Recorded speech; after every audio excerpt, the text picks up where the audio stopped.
Okay, shalom, shalom. First and foremost, before I begin with this lesson, I want to start by giving all praises, honor, and glory to our power, Yahweh, Bahashem, Yahawashi, Bahashem, Rakakodash. Double honors to the apostles, the elders, Edgar, Millstone, who do well and teach well, and shalom to the whole full elect, and I can push in this word. And we did touch upon this topic a little bit at camp, going into, Bishop Nate and the fallacy of the 1,000, after the 1,000 years of reigning with Yahawashi. Esau Edom's going to come back and take us over. And he got that from Revelation's 20th chapter when you read down to 4, right?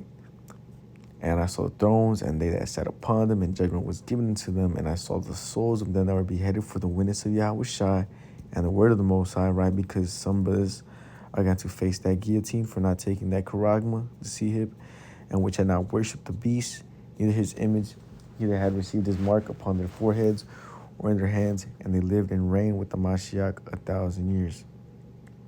But the rest of the dead lived not again until 1,000 years were finished. This is the first resurrection. Okay. It goes on to say, blessed and holy is he that has part in the first resurrection, or such the second death has no power, but they shall be priests of the Most High and Hamashiach, and shall reign with them 1,000 years. Why? Because the scriptures say that the dead and Hamashiach shall rise first, right? Verse 7, and when the 1,000 years are expired, this is what you got to understand. It jumped. This is talking about a different time period now. Satan shall be loosed out of his prison. And what can you even read when Satan was bound up? Verse 1, and I saw an angel come down from heaven, having the key of the bottomless pit and a great chain in his hand. And he laid hold on the dragon, that old serpent, which is the devil and Satan, and bound him 1,000 years. Right? And cast him into the bottomless pit, and shut him up, and set a seal upon him, that he shall not deceive the nation. So that he should deceive the nations no more, till the 1,000 years be fulfilled. And after that he must be loosed a little season.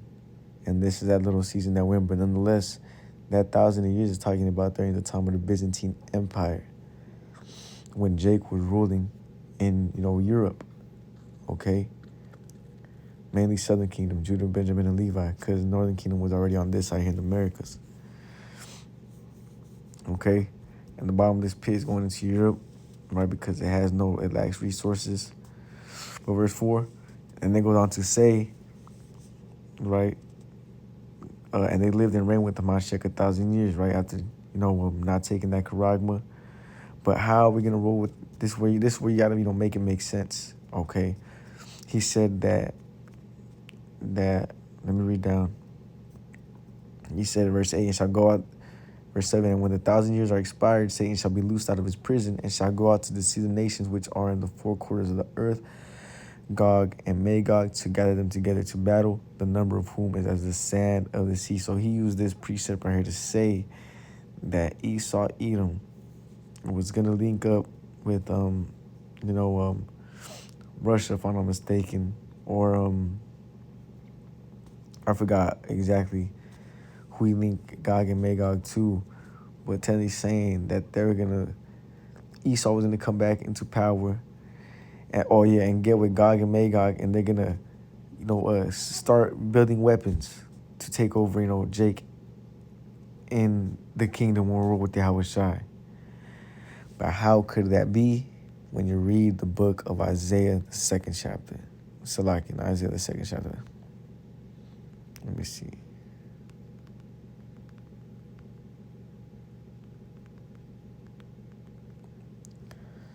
Yep, kind of just Isaiah, the 2nd chapter. This is the book of Isaiah, chapter 2, and verse 1. And the word that Isaiah, the son of Amos, saw concerning Judah and Jerusalem, right, southern and northern kingdom. And it shall come to pass in the last days that the mountain of the Lord's house shall be established in the top of the mountains, and shall be exalted above the hills, and all nations shall flow unto it. This is talking about once the kingdom is set up, once we're under the rule, once Yahawashi is ruling.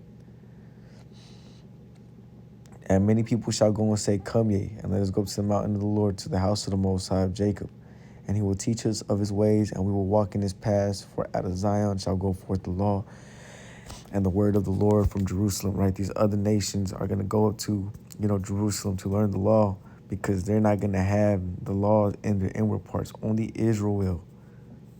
Okay? Verse 4. And he shall judge among the nations and shall rebuke many people, and they shall beat their swords into plowshares and their spears into pruning hooks. Wait. Nation shall not lift up sword against nation, neither shall they learn war anymore. O house of Jacob, come ye, and let us walk in the light of the Lord. So how the fuck are these Edomites going to be in the kingdom, getting ready to, start building up some weapons? Let me get this. This is the book of Matthew 22 and verse 29. And Yahawashi answered and said unto them, Yea, do err, not knowing the scriptures, nor the power of the Most High. So in the kingdom, and hold on. Let's get the book of Obadiah. Okay. This is the book of Obadiah, chapter 1, which is only one chapter. The book of Obadiah, chapter 1 and verse 18. And the house of Jacob shall be a fire, and the house of Joseph a flame. Jacob the southern kingdom, and Joseph the northern kingdom. And the house of Esau for stubble, for they shall kindle in them and devour them, and there shall not be any remaining of the house of Esau, for the Lord had spoken it. And they of the south shall possess the mount of Esau, and they of the plain of the Philistines, and they shall possess the fields of Ephraim and the fields of Samaria, and Benjamin shall possess Gilead. So, how the fuck is Esau gonna come back up after he's gonna go extinct in the kingdom of heaven? And then on top of that, you got to make Isaiah 2 and 4 make sense now. It says, nation shall not lift up sword against nation, neither shall they learn war anymore. And I also want to get this, the book of Corinthians.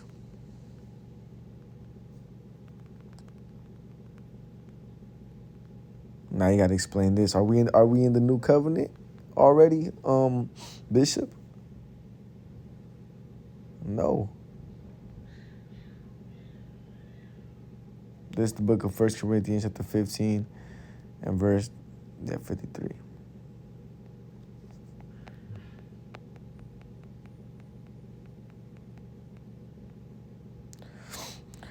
So, verse 52. In a moment, in the twinkling of an eye, at the last trump, for the trumpet shall sound, and the dead shall be raised incorruptible. We shall be changed. For this corruptible must put on incorruption, and this mortal must put on immortality. And how is this going to happen? What is death to us Israelites, man? Sin. What's going to happen in the new covenant when the Lord sets up in the kingdom? We're not going to sin anymore. We're going to be perfect in the law. So that's how we're going to be able to be made incorruptible, immortal. So when this corruptible shall put on incorruption, and this mortal shall have put on immortality, then shall be brought to pass the saying that is written, death is swallowed up in victory. O death, where is thy sting? O grave, where is thy victory? The sting of death is sin, and the strength of sin is the law. But thanks be to the Most High, which giveth us the victory through our Lord Yahawashi HaMashiach. So not only is there not going to be war in the kingdom, or weapons of war in the kingdom for these other nations, right? Because nonetheless, the Israelites are going to be executing judgment, because these other nations are not going to have the law. But these other nations are not going to be battling against each other no more. That's what that's going into. And on top of that, we're going to get that, because we're in the grace period. We're going to fully enter into that new covenant, which is going to make us what? Immortal. So how is Esau going to come up in the kingdom of heaven and take us down, knowing we're immortals? Just a couple, things, food for thought, man. That's what I was, kind of just, want to touch up on. There's a lot more other things you can go into, but it's just, simple things like this that would not make sense, right? Let me get this.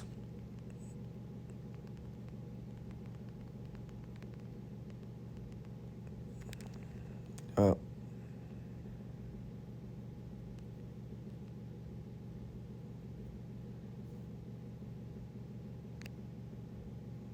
yeah, this one.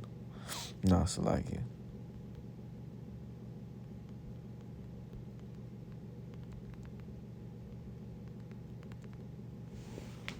Let me see. No,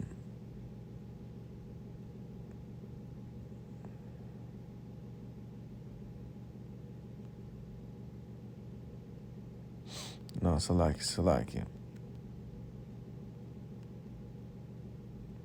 Mm,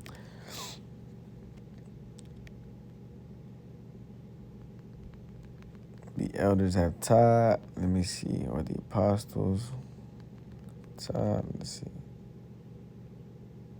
There it is. There it is. Acts 2:42. Actually, I'm gonna start at 40. No, I'm gonna start at 41. Then they that gladly received the word were baptized. Another, precept you can use to understand that you don't need to get dunked into water. The scriptures go into um, those were baptized by the word.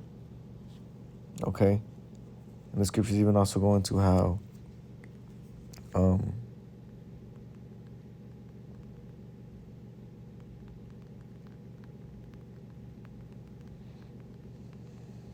let's see. Yep. 1 Corinthians 1:17. For Mashiach sent me not to baptize, but to preach the gospel, not with wisdoms of words, lest the cross of Mashiach should be made of none effect. Right? We're not out here, using big ass words that these scholars and shit try to use to, sound extra smart. Okay. And the same day there were added unto them about 3,000 souls. And they continued steadfastly in the apostles' doctrine and fellowship and in breaking of bread and in prayers, man. Man, y'all got to understand, bro, doctrine is real important.